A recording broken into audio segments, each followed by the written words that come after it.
Jeff and Jeremy in the Morning podcast brought to you commercial-free by another podcast. You've subscribed to ours, now subscribe to theirs. It's the Slow County Real Estate Podcast with Hal Swayze. When you're done with this, go listen to something that will actually enrich your life. California DRE 011119111.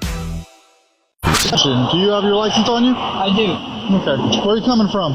I was just dropping off my friend because I'm the DUI tonight, and I was dropping her off near the In-N-Out off of Temecula. Okay. And I'm heading my way back off of, like... You're the DUI tonight? Do you mean to say the DD? Yeah. Sorry. I had a beer and some champagne a couple hours ago, but... So I gotta place you under arrest, okay? To alcohol, the cause of and solution to all of life's problems. Happy New Year! I think we could say it all the way. Oh man, that guy was trying to be the hero. Yeah, I'm the DUI tonight. Yeah, you are. Freudian slips, man. I tell you. Oh, he's gonna wish that he had a better 2024, I bet, or maybe even a better 2025. As we welcome in the new year, our poll question today, we're asking you, how would you rate 2024? That was all right. It's all right. You know, I actually didn't have a bad year. I would say, for the most part, the year was pretty screwed up. Could have been better. That's number 3 on the list. 5, best year ever. 4, not bad. 3, could have been better. 2, not good. Or 1, the worst year in a very long time. You can vote right now. Get to KZOZ.com. It's brought to you by Justin Stearns at Assist Home Loans. When you say worst year in a very long time, like, how could that even be a thing when, you know, I mean, like 2020, 2021. I mean, those have to be the worst years, right? I think the worst years of our life will be during COVID. Yeah, I will. Yes. Just how the whole country was just upside down. It was like a bad dream. It was just like, what a mess. There were some good things that came out of COVID, though. Personally, for me, all right, I got a great deal on a new truck. Because nobody was buying trucks in March of 2020. So I was able to get a new truck cheaper than my old truck, which I don't know if that's going to happen again. I was reading a story last night or yesterday online that was saying that people are downsizing. They're going from the bigger SUVs, the bigger trucks, into smaller SUVs, smaller sedans, and minivans, kind of like what you just bought. So the good news that's is, not good news. for people that have trucks, that want trucks, they're so expensive right now because of COVID, because of the last 4 years of issues.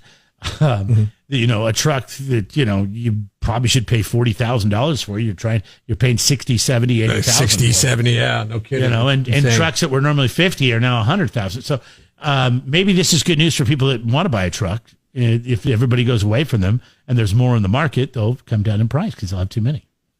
But who knows? See, the minivan was my cheat code for the longest time. Like, the cheat code because nobody you treat it like a truck. Nobody likes minivans, but you won't get a truck. And they're so versatile. They're so versatile. It's ridiculous how versatile they are. And the great thing about them is you're creative, Jeff. You never have door dings. You never throw your back door open into somebody else's. Like, you can, I guess, with the passenger, door dings the driver from other people. That's the problem, is when other people open their doors into your van. That's not when you do. I don't think only when my wife parks it. And the reason why is because she drives a regular car, you know, so she thinks that when she's in a spot all the way. Well, she does not, accounting for the extra 3-4 feet the fact of is, car. She drives a very, very small car. Yeah, I'm surprised she didn't get rid of that thing. That thing's always having problems. These Italian-made cars. But they're fake problems. It's always like, it says the airbags aren't working, but then you take it in and test it, and the airbags are working. And then, so it's the little car that cries wolf. Wolf, yeah, it's a liar. Liar.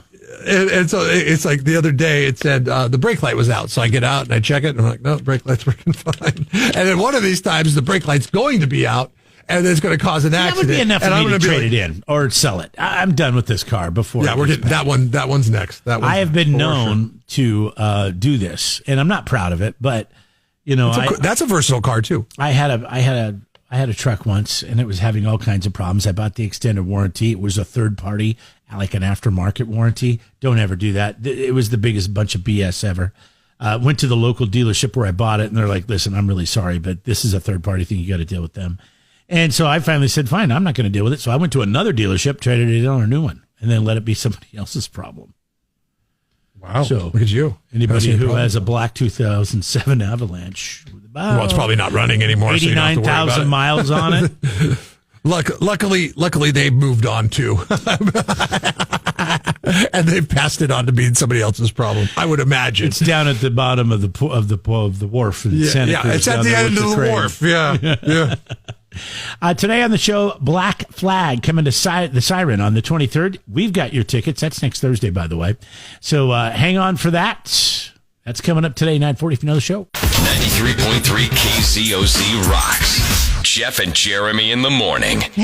Greatest invention ever as far as operating systems, because you don't have to have, like, you could have 6 different things open on the thing. So I sized up a window to YouTube to be what it is, and it could be my picture-in-picture. And I watched it, and it was like Chinese water torture, dude. It was. I know what you're talking about. It was worse. It was worse than any. I'm like, dude, are they gonna give her a break at all? I just felt so bad. Yesterday. It was the simplest thing you can watch, because it's basically just people spouting off numbers of votes for the Electoral College. The sad thing was, every single time a state had to be announced, the protocol of the House was that they'd hand Kamala Harris because she was vice president. That's the thing, I guess. Yes, the vice president. Remember, the vice president's job. What's his face did 4 years ago, and Trump didn't want him to do it. Right. And so, Mike Pence. And so, now Vice President Harris had to sit there as they certified him with every state. And not just sit there. Each state would come up, hand her the results. Then she would hand it over to the people at the podium down below her. So she had to look at them. And it was 51 or more, because there was Guam and whatever else. Constant reminders that over the course of an hour through this protocol, like, listen to this. Madam President, the certificate of the electoral vote. And by the way, Madam President is not a reference to Kamala Harris. It is a reference to the Electoral College. Gotcha. I don't know who the president of the Electoral College is, but she is a she. Madam President, the certificate of the electoral vote of the state of Georgia. Ooh, that one's going to hurt. Georgia's going to hurt. She campaigned hard, spent a lot of her $1.5 billion there. Oh, her buddy Fanny. A lot. Her buddy Fanny, pretty much got the carpet yanked out from underneath her. It was a lawfare state. Oh. She did her first quote unquote interview with CNN in the state of Georgia. I mean, lots of stuff. The Georgia one probably hurt bad. Seems to be regular in form and authentic, and it appears therefrom that Donald J. Trump of the state of Florida received 16 votes for president, and J.D. Vance of the state of Ohio received 16 votes for vice president. And as you watch this, it was insane, because you ever get that look when somebody freezes on stage? Like, you ever see somebody freeze on stage and they have that look where they're just peering into the audience and they're just blank stare? Yeah. Like they're like, yeah. The whole time. Look like Mitch McConnell back when we thought he was an alien. Do you remember? Or whatever. I never was told this as a kid, but I remember having to work with kids. We would have to tell them to not lock their knees, because if they lock their knees, they could pass out for standing for long periods of time. They could collapse and pass they could out. Fall over. Yeah. I had no idea that was a thing. But yeah, apparently that's what she looked like. She looked like she was about ready to just go bloop, fall down. She stood. She did it the whole entire time. I have newfound respect for Kamala Harris. Well, you kind of have to, because this day's coming, and you kind of put it out of your mind. And then last night, I'm sure she thought about it. She probably didn't sleep well. She's like, I got to go do this. I don't want to do this. But this is part of the gig. Talk about the worst possible thing that you have to do. I mean, like, it just sucks. Like there's been a few times in our job where we've had to issue an apology because of something that we've said in the past. That wouldn't be as bad as this. This is literally every state's votes touch your hands. Oh, just a reminder. And it's just just rubbing salt into the wound that you lost to this guy. And, typically this wouldn't happen. I mean, this is only because she's vice president. She's part of her job to certify an election, but that's pretty interesting. Yeah, pretty interesting. So why didn't she just campaign on that? Or say, hey, listen. Okay, I have to certify this election.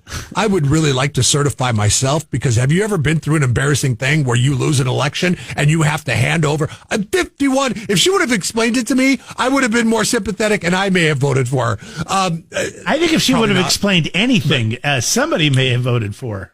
Like, listen, you don't understand what it's going to be like having to hand over north of 50 different envelopes over the course of an hour and a half and sit there and listen to the results. Like, I wouldn't wish that on my worst enemy. Please give me your vote. It's like if you got fired from your job, but you had to be there on the day that they brought in the new guy. And you had to be in every room and go around with the guy as he's getting trained, as he's meeting all of his new, fellow employees. And you had to be there and almost hold his hand. It's very odd, but it's an old tradition. And they did her dirty. I mean, I'm gonna go on the record, and I think the Democratic Party did her dirty. They knew they couldn't win with Joe, not in his cognitive state. By the way, more on cognitive state in just a little bit. But not Joe Biden's, just old people in general. Sorry, old people. Go poop. But what's that? Go poop. No, it has nothing to driving. It has something to do with driving. Well, if they poop before they drive, they'll drive a little better. That was what the test showed. We learned that yesterday. Yes, we learned that yesterday. Poop before you drive. Old people. I think that's a rule anyways when you're older. I'm driving somewhere, I got to poop. It's like when you're a little kid. You go potty before you leave the house. Do you go potty? And when you get old, do you go potty? Yeah. But they did her dirty. They're like, you have to act like you support Joe Biden and that there's nothing wrong with him. And then when it became clear that there was clearly something wrong with him, they're like, okay, your turn, kid. Good luck. They slap her on the back. And by the way, how come you never said anything? Because nobody's buying the fact that you didn't know there was something going on with him. Yeah, they did do her dirty. How do you say, yes, I've lied for the last 3 and 3/4 years? I mean, here's an idea. Don't lie.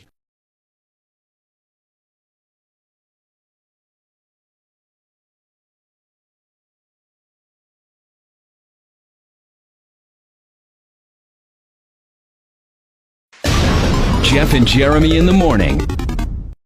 So a new study has been released, and it is astonishing the amount of seniors that could be driving while cognitively impaired. Apparently they did not take the poop beforehand, or maybe they did take the poop and it's a cognitive issue. I mean, as you get older, it happens. It's nothing that you can really combat.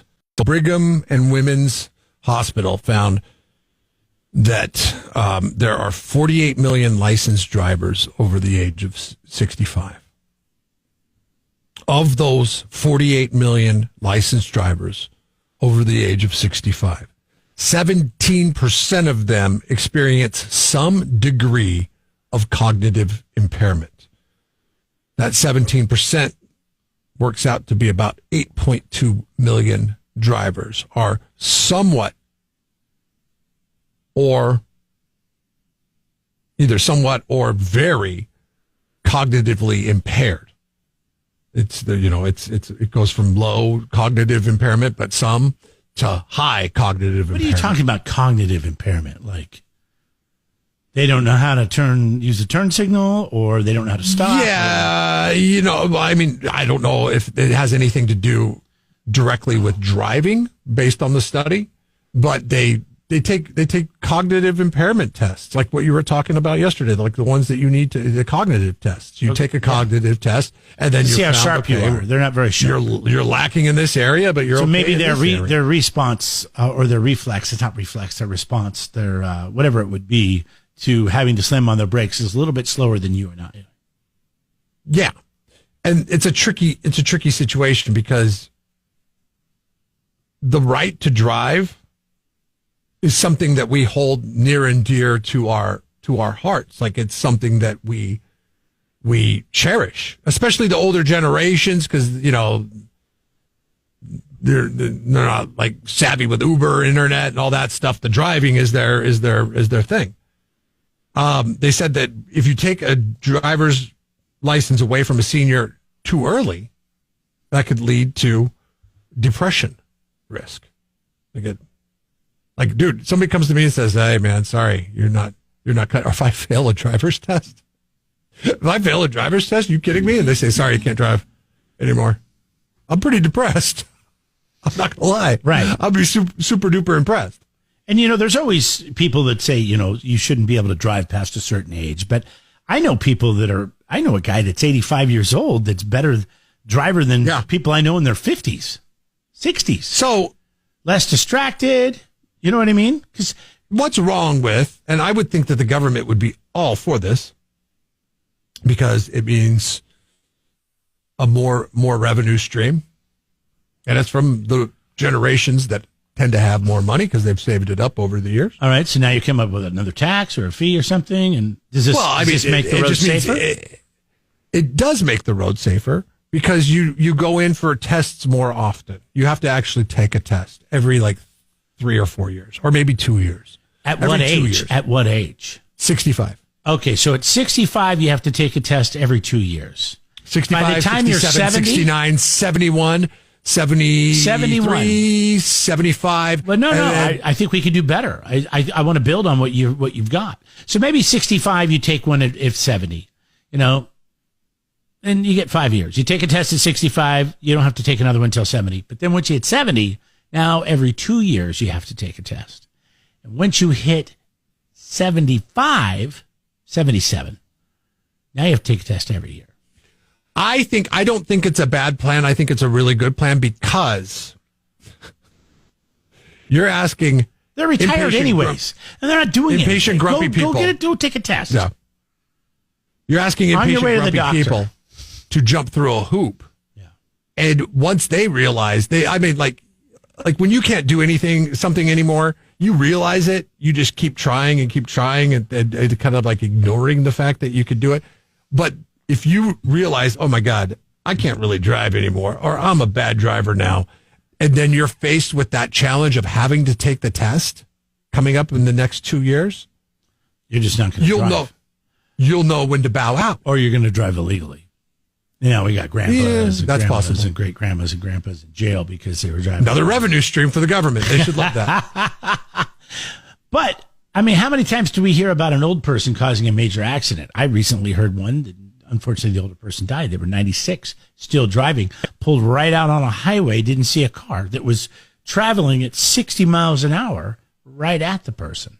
What color was the car? You know my theory, right? No, I don't know what color. Was it a muted color? I know the woman was brown, 96. blue? She pulled out in front of a car and she died. Unfortunately for her, she died. Unfortunately for everybody else involved, they were okay. But really scary. So yeah, it wouldn't hurt. And that could have been prevented with our plan. And you know what? Listen, as somebody who's going to turn 50 this year, and you and I both have parents the same age, your mom and my mom anyways.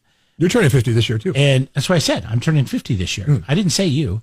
I said, but you made it like sound like you. I was the only one that. No. Both of us turning 50. You're going to turn here in a couple weeks, or a week, or no. Shoot, your birthday's. Your birthday's. What is your birthday? Is it Friday? Is it Thursday? Sure. Oh, it's Wednesday. Hey, the big 5-0. The big 5-0 tomorrow. Plans. Holy cow, that flew. Oh, that sucks. Sorry, you got a Wednesday birthday. It's never fun. I'm okay with a Wednesday Friday birthday. Or Saturday birthday. Oh yeah, because you. I'm not special. Yeah, I don't make a big deal about my birthday. But anyways, especially because my point was what I was trying to bring up with us turning 50 is our parents are getting much older. My mom just fell. She's got broken ribs. She's got to go in for a hip replacement. All that kind of stuff is happening. Yeah, they just drove the entirety of the West Coast in the wintertime through mountain passes. Exactly. And they're not going to listen to me. They're not. I bought them airline tickets to come here with their stupid little dog. Yeah. Which I promised her I would quit calling the dog stupid. But anyways, Yeah. And so now, if I've learned anything from working with you, it's when somebody tells you that you can't do something, that you're not very good at doing something, you try to do it even more so. And that goes for everybody. I'm not just saying that's just you, but I see it with you, and I go to you. It's hard to tell our parents that they can't drive anymore. And this actually would help. And it would save families. It would save relationships. It would save between parents and their kids. And it would save other people's lives on the roads. I mean, when you have to take the keys away from mom and dad, seriously? Yeah. Like if there's like 3 or 4 siblings, who's the one that's sourced with that? I'm not the first guy to say, yeah, let's make some laws. But this one I think makes sense. Yeah, I mean, from a safety standpoint. But then again, is it necessary if we're 10 to 15 years away from autonomous vehicles? I think it is, because I don't think that's a pipe dream. You think the autonomous vehicles are? Well, I think the autonomous vehicle thing in like mainstream in 10, 15 years is crazy. I think we're a ways out. I just saw a study the other day. Nobody trusts those damn things. So that's good. That's good. I hate the concept of it. I want to be able to drive. Once again, 65. We all know what we're signing up for when we get onto a freeway. You can go in and just do a written test. 70, you got to take a driving test. And then every 2 years, you have to take a new test. After 70. Yeah. And you know what? If you're pissed off that you're retired and you have to get out of the recliner and stop watching Judge Judy to go take a test, then, you got to find other things to be pissed about. DMV could reduce the rates of it. They could figure out a way to make it fair, but still also, boy, that's going to add to long lines, longer lines, already long lines, be longer, especially in San Luis Obispo. No, they got a senior department. Morro Bay DMV, my God, forget about it.